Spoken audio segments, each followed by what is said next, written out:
You ask Tiger to solve. This deals with linear equations with one unknown.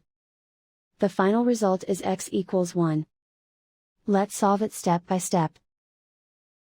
Group all x terms on the left side of the equation. Subtract 4x from both sides. Group like terms. Simplify the arithmetic. Group like terms. Simplify the arithmetic. Group all constants on the right side of the equation.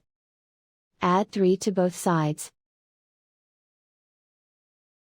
Simplify the arithmetic.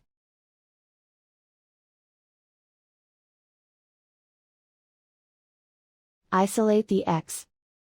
Divide both sides by 2. Simplify the fraction.